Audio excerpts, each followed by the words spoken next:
नमस्कार दोस्तों, आपका स्वागत करता हूं इस YouTube channel SK coaching centre पर। दोस्तों आज हम लोग रीजनिंग के एक और नए पार्ट को देखने वाले हैं। ये रीजनिंग का पार्ट नंबर आपका 191 होने वाला है। अगर आप लोग इससे पहले वाले पार्ट नहीं देखे होंगे तो ज़रूर जाकर देख लीजिएगा। इस पार्ट के अंदर आज हम लोग रीजनिंग के 16 अलग अलग प्रकार के अलग अलग पार्ट से इम्पोर्टेंट प्रश्न को देखने वाले हैं, जो कि आपको आने वाले आगामी सभी परीक्षाओं के लिए काफ़ी इम्पोर्टेंट होने वाला है। अभी आपको एग्जाम में कुछ इसी प्रकार के प्रश्न पूछे जाते हैं, तो सभी प्रश्न को पहले आप लोग खुद से ज़रूर सॉल्व करने की कोशिश कीजिएगा। आपके आने वाले आगामी सभी परीक्षाओं के लिए ये सारे प्रश्न काफ़ी महत्वपूर्ण होने वाले हैं, तो आप लोग ज़रूर खुद से सॉल्व करने की कोशिश कीजिएगा और आप लोग हमारे साथ अंत तक ज़रूर बने रहिएगा। सभी प्रश्न को हम लोग एकदम शॉर्ट ट्रिक के साथ सॉल्व करेंगे। तो चलिए हम लोग एक नंबर क्वेश्चन की ओर चलते हैं। ये रहा क्वेश्चन नंबर 1। क्वेश्चन नंबर 1 आपको कह रहा है नीचे दिए गए प्रश्न में संबंधित संख्या को चुनिए। संबंधित संख्या चुनने के लिए बोला जा रहा है। प्रश्न आपको कह रहा है जिस प्रकार से 16 का संबंध 22 के साथ है, उसी प्रकार से आप लोगों से पूछ रहा है 36 का संबंध कौन सा संख्या के साथ होगा, जो इस वाले क्वेश्चन मार्क पे भरे जाएंगे। ये जो प्रश्न है ये आपका नंबर एनालॉजी रीजनिंग का प्रश्न है और इस प्रकार के प्रश्न आपको सभी एग्जाम में पूछे जाते हैं। तो पहले आप लोग खुद से ज़रूर सॉल्व करने की कोशिश कीजिएगा। सबसे पहले आप लोग ये समझने की कोशिश कीजिएगा 16 को हम लोग क्या करेंगे ताकि हमारा 22 बन जाए।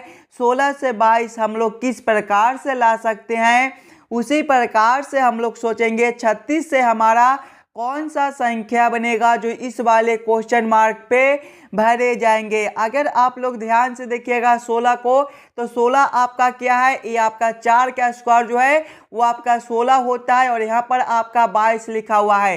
देखिएगा 4 का स्क्वायर आपका 16 होता है।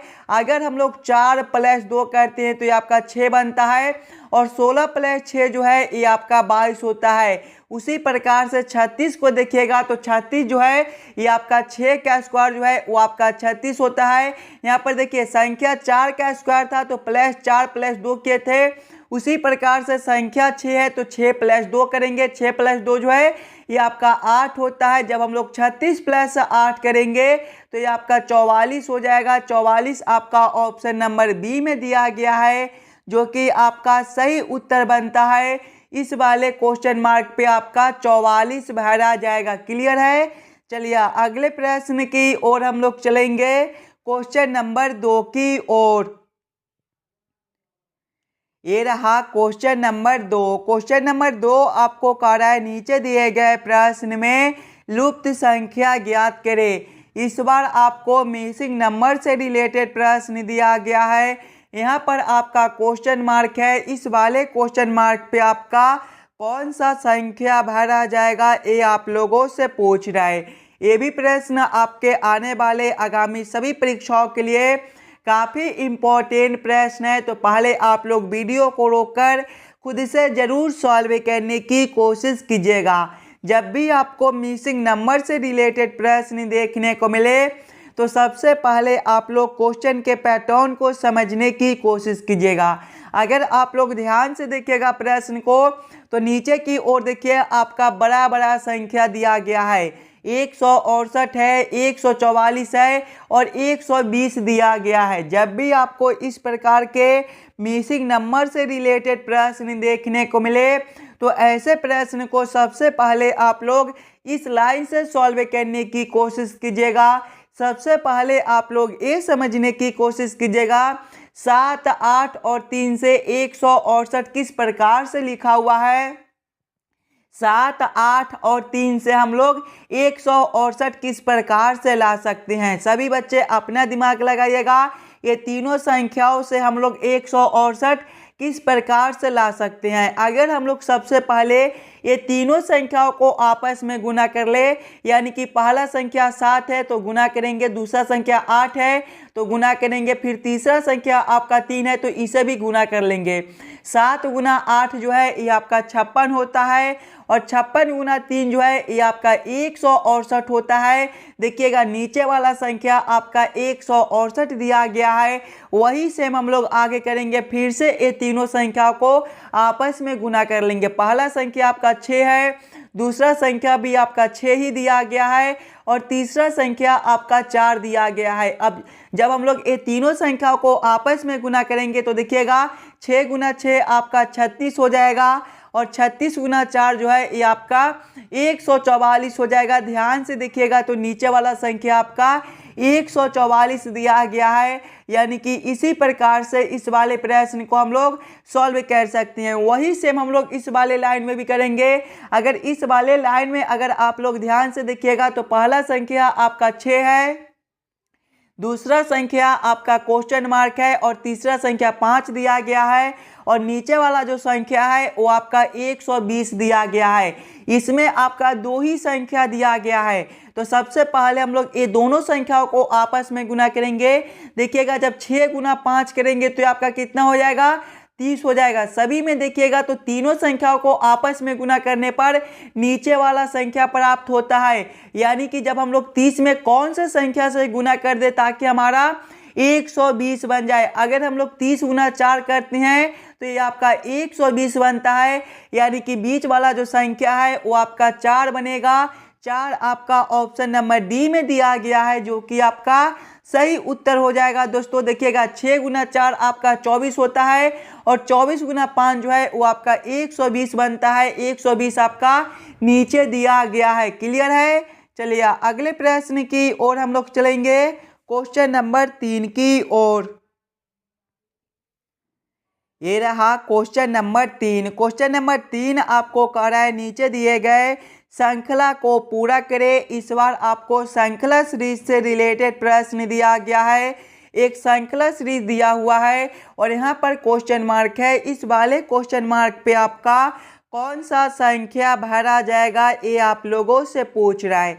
जब भी आपको श्रृंखला सीरीज से रिलेटेड प्रश्न देखने को मिले तो सबसे पहले आप लोग श्रृंखला सीरीज को ध्यान से देखिएगा और समझने की कोशिश कीजिएगा आपका किस प्रकार का श्रृंखला सीरीज दिया हुआ है, इसे हम लोग कैसे जल्द से जल्द सॉल्व कर सकते हैं। अगर आप लोग ध्यान से देखिएगा श्रृंखला को तो पहले आपका 3 है, उसके बाद 15 है, फिर 8 है, फिर 24 है, फिर 15 है, फिर 35 है, आगे आपका क्वेश्चन मार्क है और क्वेश्चन मार्क के आगे आपका 48 और 35 दिया गया है।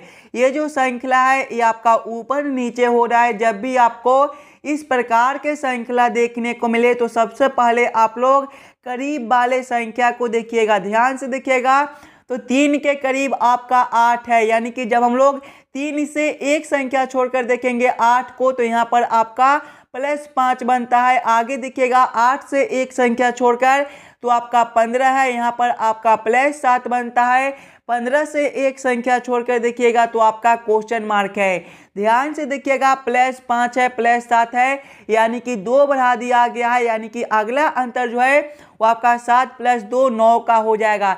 जब हम लोग 15 + 9 करेंगे तो ये आपका कितना हो जाएगा, 15 + 9 जो है ये आपका 24 होता है, यानी कि इस वाले क्वेश्चन मार्क पे आपका 24 भरा जाएगा। 24 से आगे दिखेगा एक संख्या छोड़कर तो आपका 35 है, यहाँ पर आपका +11 है। देखिए 9 + 2 जो है ये आपका 11 होता है, यानी कि इस वाले क्वेश्चन मार्क पे आपका 24 ही भरा जाएगा। 24 आपका ऑप्शन नंबर ए में दिया गया है, जो कि आपका सही उत्तर बनता है।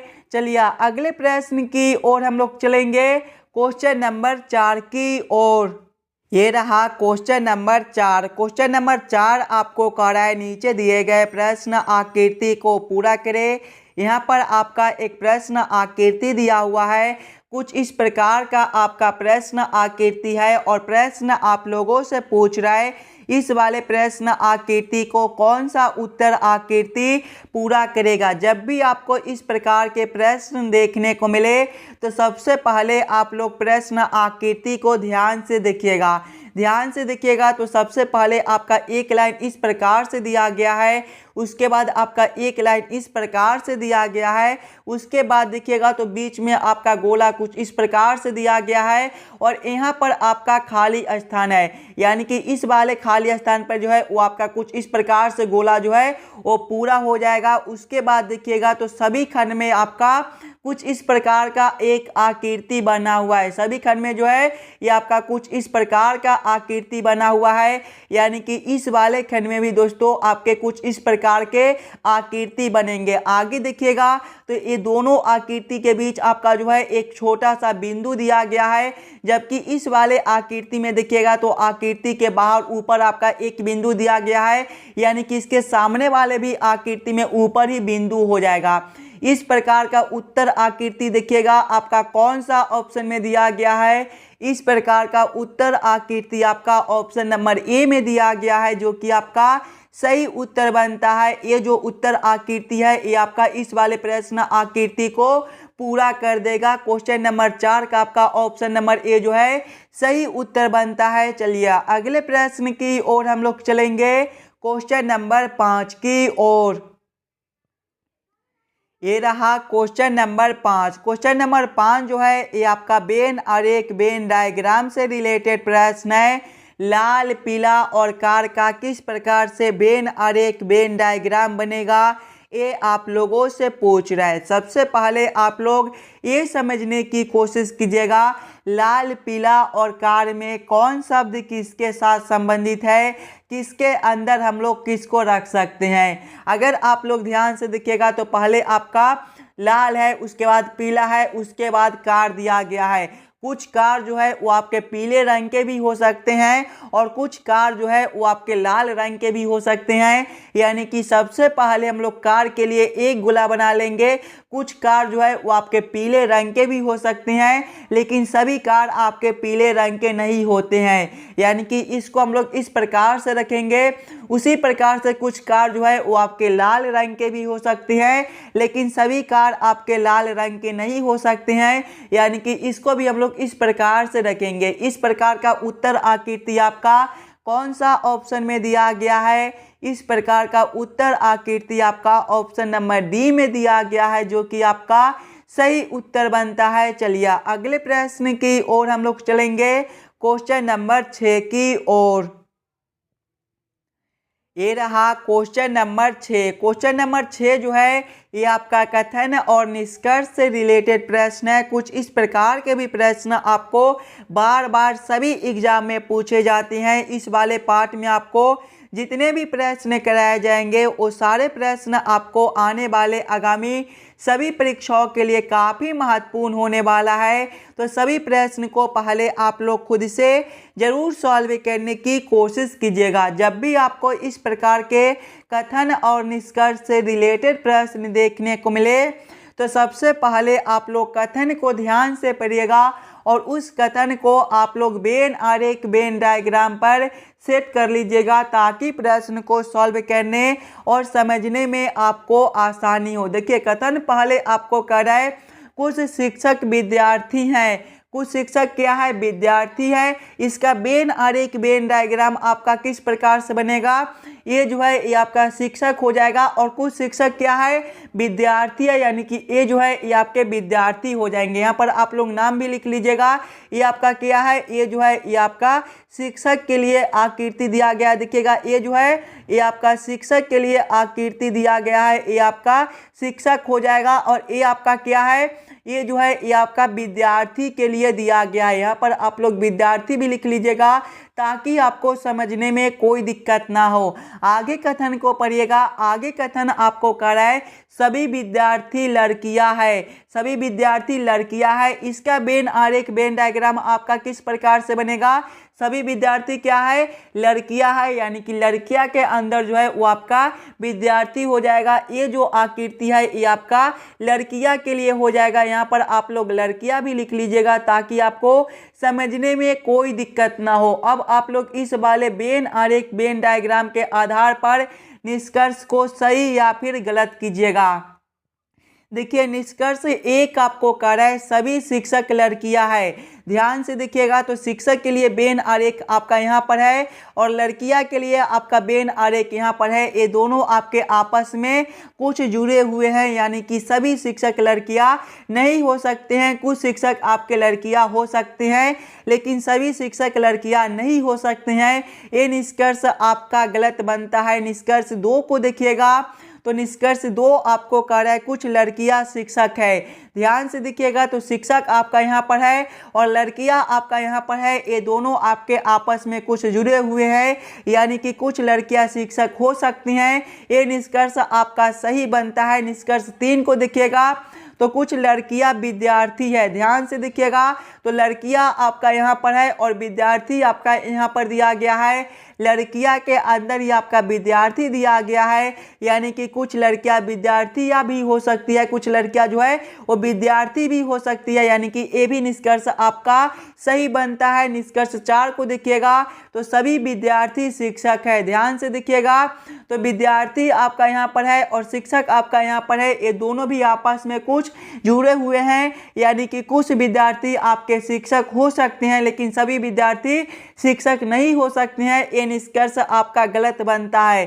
केवल निष्कर्ष 2 और 3 आपका सही निकलता है। कौन सा ऑप्शन में केवल निष्कर्ष 2 और 3 को निकाला गया है? ध्यान से देखिएगा ऑप्शन नंबर सी में तो केवल निष्कर्ष 2 और 3 लागू, यानी कि क्वेश्चन नंबर 6 का आपका ऑप्शन नंबर सी जो है सही उत्तर हो जाएगा। चलिए अगले प्रश्न की ओर हम लोग चलेंगे, क्वेश्चन नंबर 7 की ओर।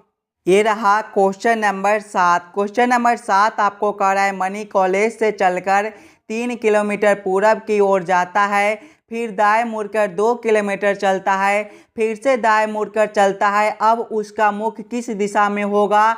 ये आप लोगों से पूछ रहा है। ये भी प्रश्न आपके आने वाले आगामी सभी परीक्षाओं के लिए काफ़ी इम्पोर्टेंट प्रश्न है और जब भी आपको इस प्रकार के प्रश्न देखने को मिले तो सबसे पहले आप लोग ये याद कर लीजिएगा, दिशा में जो है वो आपका पूरब ए वाला दिशा होता है, पश्चिम आपका ए वाला दिशा होता है, उत्तर आपका ऊपर की ओर होता है और दक्षिण जो है वो आपका नीचे की ओर होता है। अब आप लोग प्रश्न को ध्यान से पढ़िएगा और समझने की कोशिश कीजिएगा। देखिए प्रश्न पहले आपको कह रहा है मनी कॉलेज से चलकर 3 किलोमीटर पूरब की ओर जाता है। देखिए पूरब आपका ए वाला दिशा है, यानी कि पहले मनी जो है 3 किलोमीटर इस वाले दिशा में चलता है।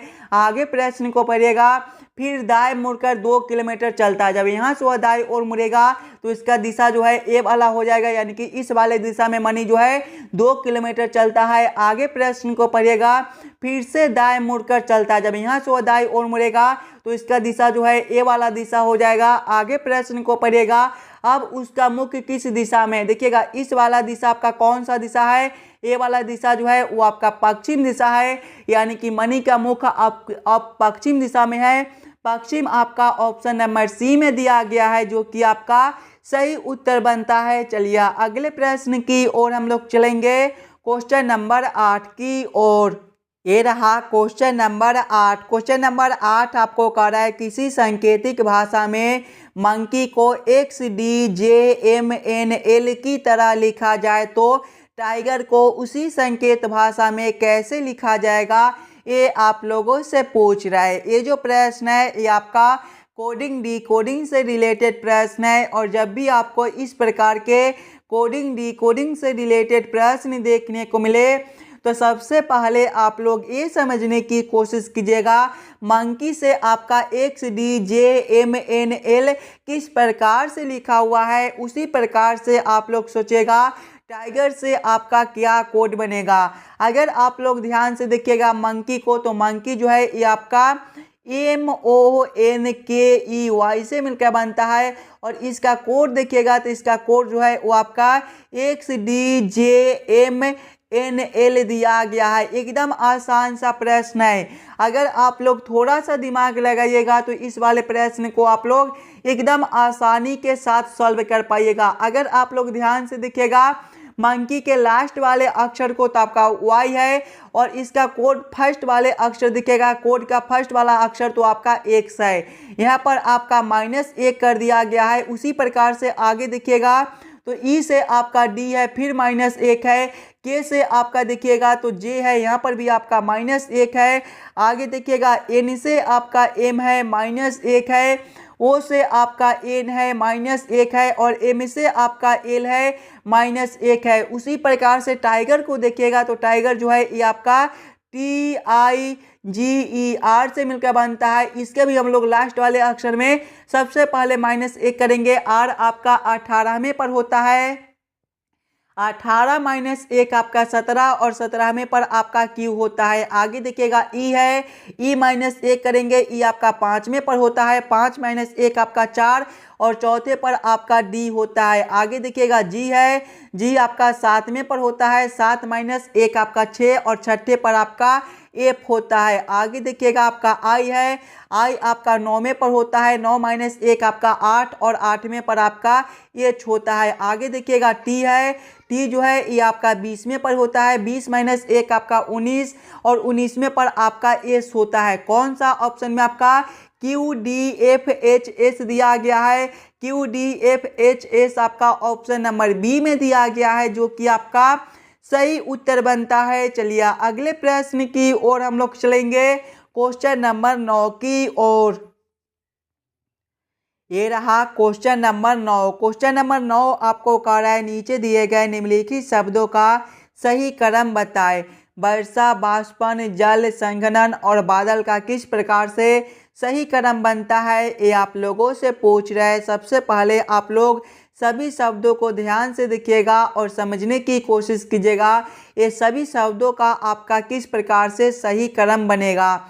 अगर आप लोग ध्यान से देखिएगा तो इसमें सबसे पहले जो है वो आपके वर्षा हो जाएंगे, यानी कि 1 नंबर वर्षा के बाद जो है वो आपका जल हो जाएगा, यानी कि 3 नंबर जल के बाद जो है वो आपका बाष्पन हो जाएगा, यानी कि 2 नंबर बाष्पन के बाद जो है वो आपका संघनन हो जाएगा, यानी कि 4 नंबर और संघनन के बाद जो है वो आपका बादल हो जाएगा, यानी कि 5 नंबर। कौन सा ऑप्शन में आपका 1 3 2 4 5 दिया गया है?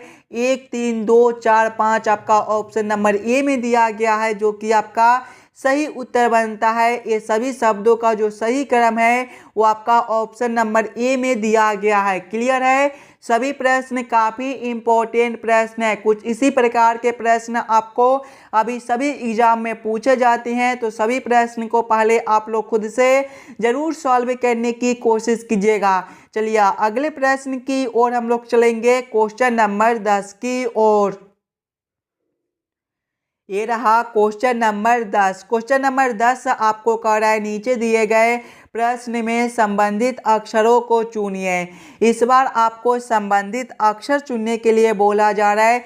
प्रश्न आपको कह रहा है जिस प्रकार से डॉग का संबंध जेड के साथ है, उसी प्रकार से आप लोगों से पूछ रहा है कैट का संबंध कौन सा अक्षर के साथ होगा, जो इस वाले क्वेश्चन मार्क पे भरे जाएंगे। जब भी आपको इस प्रकार के प्रश्न देखने को मिले दोस्तों, तो सबसे पहले आप लोग ये समझने की कोशिश कीजिएगा DOG से हम लोग जेड किस प्रकार से ला सकते हैं। DOG को हम लोग क्या करेंगे ताकि हमारा जेड बन जाए, उसी प्रकार से हम लोग सोचेंगे CAT से हमारा कौन सा अक्षर बनेगा जो इस वाले क्वेश्चन मार्क पे भरे जाएंगे। सबसे पहले हम लोगों को क्या करना है, DOG से जेड लाना है। अगर आप लोग ध्यान से देखिएगा DOG के सभी अक्षर को ABCD के क्रमानुसार, तो D जो है ये आपके चौथे नंबर पर होते हैं, O आपके 15वें पर और G जो है ये आपके 7वें पर होते हैं। सभी को आपस में जोड़कर देखिएगा तो 4 + 15 जो है ये आपका 19 होता है और 19 + 7 जो है ये आपका 26 होता है। और ध्यान से देखिएगा तो 26वें नंबर पर जो है वो आपका जेड होता है, यानी कि कुछ इस प्रकार से आपका डॉग से जेड लिखा हुआ है। उसी प्रकार से कैट को देखिएगा तो कैट जो है ये आपका CAT से मिलकर बनता है। इसके भी सभी अक्षर को पहले हम लोग ABCD के क्रमानुसार लिखेंगे। तो C जो है ये आपके तीसरे नंबर पर होता है, ये आपका पहले पर, और T आपका 20वें पर। अब सभी को आपस में जोड़ लेंगे तो 3 + 1 आपका 4 और 4 + 20 जो है ये आपका 24 होता है। और 24वें नंबर पर आपका कौन सा अक्षर होता है, 24वें नंबर पर आपका X होता है। X आपका ऑप्शन नंबर ए में दिया गया है, जो कि आपका सही उत्तर हो जाएगा। इस वाले क्वेश्चन मार्क पे आपका X भरा जाएगा। क्लियर है? चलिए अगले प्रश्न की ओर हम लोग चलेंगे, क्वेश्चन नंबर 11 की ओर। ये रहा क्वेश्चन नंबर 11। क्वेश्चन नंबर 11 आपको कह रहा है नीचे दिए गए प्रश्न में विषम संख्या को पहचान करें। इस बार आपको विषम संख्या चुनने के लिए बोला जा रहा है। जब भी आपको विषम संख्या चुनने के लिए बोले तो सबसे पहले आप लोग चारों ऑप्शन को ध्यान से देखिएगा और समझने की कोशिश कीजिएगा। ये चारों ऑप्शन में आपका सबसे अलग ऑप्शन कौन सा दिया गया है। जो ऑप्शन आपका सबसे अलग बनेगा वही ऑप्शन भी आपका सही उत्तर भी हो जाएगा। अगर आप लोग ध्यान से देखिएगा, ऑप्शन नंबर ए में तो आपका 21 है, ऑप्शन बी में 81 है, ऑप्शन सी में 71 है और ऑप्शन डी में आपका 51 है। देखिएगा तो 21, 81 और 51 जो है ये आपके भाज्य संख्या होती हैं, जबकि 71 आपका एक अभाज्य संख्या दिया गया है, यानी कि ऑप्शन सी आपका सबसे अलग बनता है। तो क्वेश्चन नंबर 11 का आपका ऑप्शन नंबर सी जो है सही उत्तर हो जाएगा। चलिए अगले प्रश्न की ओर हम लोग चलेंगे, क्वेश्चन नंबर 12 की ओर। ये रहा क्वेश्चन नंबर 12। क्वेश्चन नंबर 12 आपको कह रहा है नीचे दिए गए प्रश्न आकृति का दर्पण छवि चुनिए। यहाँ पर आपका एक प्रश्न आकृति दिया हुआ है, कुछ इस प्रकार का आपका प्रश्न आकृति है और प्रश्न आप लोगों से पूछ रहा है इस वाले प्रश्न आकृति का किस प्रकार से दर्पण छवि बनेगा। अगर आप लोग ध्यान से देखिएगा दोस्तों तो दर्पण जो है ये आपके कुछ इस प्रकार से दिए गए हैं और जब भी आपको इस प्रकार के दर्पण देखने को मिले तो प्रश्न आकृति जो है वो आपके बाएं से उलटकर दाएं में चले जाएंगे और दाएं वाले आकृति आपके उलटकर बाएं में चले आते हैं। यानी कि जब हम लोग इस वाले प्रश्न आकृति को इस प्रकार से उलटेंगे तो आपका किस प्रकार का आकृति बनेगा।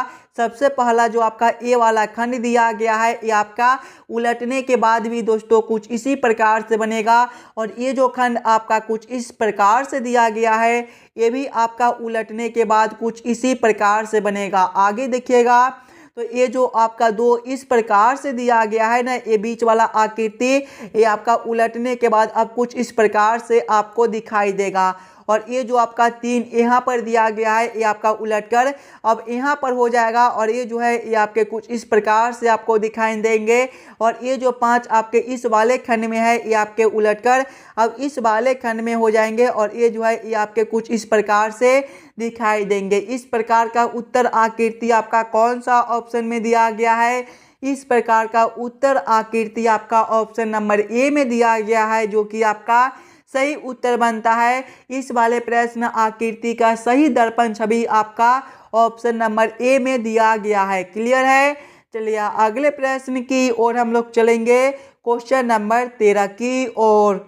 ये रहा क्वेश्चन नंबर 13। क्वेश्चन नंबर 13 आपको कह रहा है ए और बी बहनें हैं, डी की माता ए है, बी की पुत्री सी है, जो एफ से विवाहित है, ए का पति जी है, तो सी का डी से क्या संबंध है, ये आप लोगों से पूछ रहा है। ये भी प्रश्न आपके लिए काफ़ी इम्पोर्टेंट प्रश्न है। ये जो प्रश्न है ये आपका ब्लड रिलेशन से रिलेटेड प्रश्न है और इस प्रकार के भी प्रश्न आपको बार बार सभी एग्जाम में पूछे जाते हैं और जब भी आपको इस प्रकार के प्रश्न देखने को मिले तो सबसे पहले आप लोग प्रश्न को ध्यान से पढ़िएगा और समझने की कोशिश कीजिएगा। देखिए प्रश्न पहले आपको कह रहा है ए और बी बहनें हैं। ए और बी क्या है, बहनें हैं। बहनें हैं मतलब दोनों एक ही पीढ़ी का होगा, तो ए के सामने हम लोग किसको रखेंगे, बी को रखेंगे। क्या रिश्ता है, बहन का है, तो आप लोग यहाँ पर बहन भी लिख दीजिएगा। आगे प्रश्न को पढ़िएगा।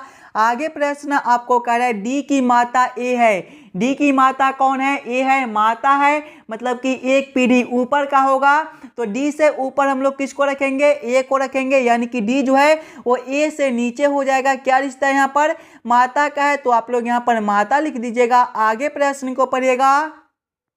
आगे प्रश्न आपको कह रहा है बी की पुत्री सी है, जो एफ से विवाहित है। बी की पुत्री कौन है? सी है, पुत्री है, मतलब एक पीढ़ी नीचे का होगा तो बी से नीचे हम लोग किसको रखेंगे?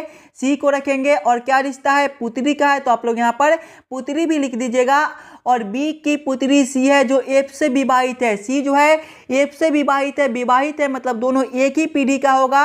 ये दोनों जो है ये आपके पति पत्नी हो जाएंगे। यहाँ पर आप लोग पति भी लिख दीजिएगा। आगे प्रश्न को पढ़िएगा। आगे प्रश्न आपको कह रहा है ए का पति जी है। ए का पति कौन है? जी है, पति है, मतलब दोनों एक ही पीढ़ी का है, तो दोनों को हम लोग सामने सामने रखेंगे। ए के सामने किसको रख देंगे? जी को रखेंगे। क्या रिश्ता है? पति का है, तो आप लोग पति लिख दीजिएगा। आगे प्रश्न को पढ़िएगा। आगे प्रश्न आपको कह रहा है सी का डी से क्या संबंध है। देखिए डी आपका यहाँ पर है और सी आपका यहाँ पर है, ये दोनों का रिश्ता आप लोगों से पूछ रहे हैं। देखिए डी का माता ए है और ए का बहन बी है और बी की पुत्री जो है वो सी है। आपके माता के बहन की पुत्री आपका कौन लगेगा? आपके माता की बहन की पुत्री जो है वो आपकी मौसेरी बहन लगेगी। मौसेरी बहन आपका ऑप्शन नंबर ए में दिया गया है, जो कि आपका सही उत्तर हो जाएगा। सी का जो डी से रिश्ता है वो मौसेरी बहन का रिश्ता है। चलिए अगले प्रश्न की ओर हम लोग चलेंगे, क्वेश्चन नंबर 14 की ओर। ये रहा क्वेश्चन नंबर 14। क्वेश्चन नंबर 14 आपको कह रहा है यदि ए का अर्थ भाग है, सी का अर्थ घटाव है, डी का अर्थ जोड़ है तथा बी का अर्थ गुना है तो 15A 3D 24 सी 12 बी 2 बराबर क्वेश्चन मार्क। इस वाले क्वेश्चन मार्क पे आपका कौन सा संख्या भरा जाएगा, ये आप लोगों से पूछ रहा है। जब भी आपको इस प्रकार के रीजनिंग के प्रश्न देखने को मिले तो सबसे पहले आप लोग प्रश्न को ध्यान से पढ़िएगा और समझने की कोशिश कीजिएगा प्रश्न आपको क्या कह रहा है। देखिए प्रश्न आपको कह रहा है कि ए का अर्थ भाग है, यानी कि इस वाले समीकरण में जहां पर आपका ए दिया गया है वहां पर हम लोग भाग को रखेंगे। सी का अर्थ घटाव है, यानी कि सी के जगह पे हम लोग घटाव को रखेंगे। डी का अर्थ जोड़ है, यानी कि डी के जगह पे जोड़ को रखेंगे। और बी का अर्थ गुना दिया गया है, यानी कि बी के जगह पे गुना को रखकर इस वाले समीकरण को हम लोग हल कर लेंगे। सबसे पहले देखिएगा तो आपका 15A 3 दिया गया है। ए का अर्थ भाग है, यानी कि यहाँ पर आपका भागा 3 हो जाएगा। उसके बाद आपका डी है, डी का अर्थ जोड़ है तो यहाँ पर आपका जोड़ 24 हो जाएगा। उसके बाद आपका सी है, सी का अर्थ घटाव है तो यहाँ पर आपका घटाव 12 हो जाएगा। उसके बाद आपका बी है, बी का अर्थ गुना है तो यहाँ पर आपका गुना 2 हो जाएगा। जब इस वाले समीकरण को हम लोग हल करेंगे तो सबसे पहले हम लोग भाग के काम करेंगे, उसके बाद गुना के, उसके बाद घटाव के और उसके बाद जोड़ के। देखिएगा पहले भाग के काम करेंगे तो 15 भागा 3 जो है ये आपका 5 हो जाएगा।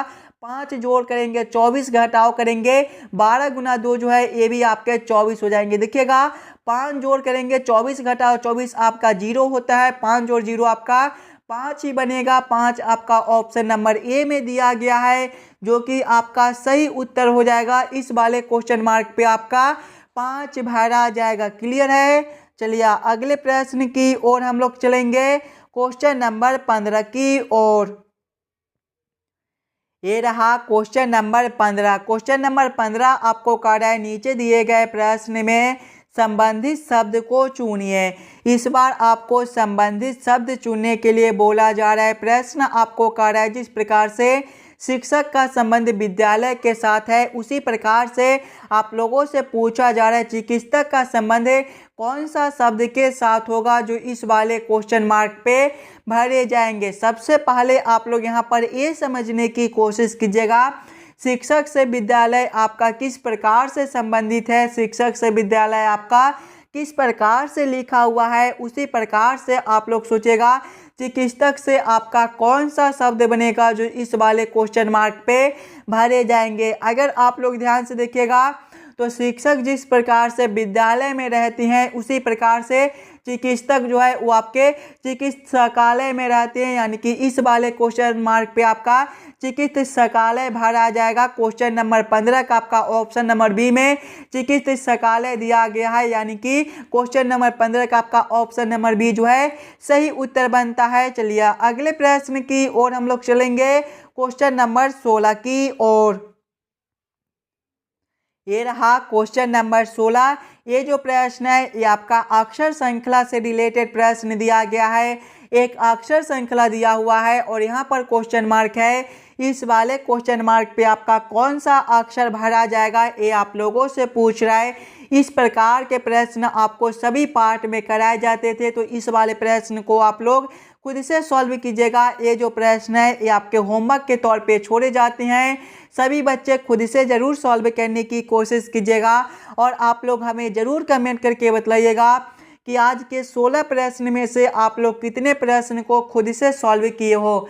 अगर आपको किसी भी प्रश्न में कहीं पर भी कोई दिक्कत हो तो हमें वो भी कमेंट करके बता दीजिएगा। और जितने बच्चे इस वाले यूट्यूब चैनल पर नए हो, चैनल को सब्सक्राइब और वीडियो को लाइक जरूर करके जाइएगा।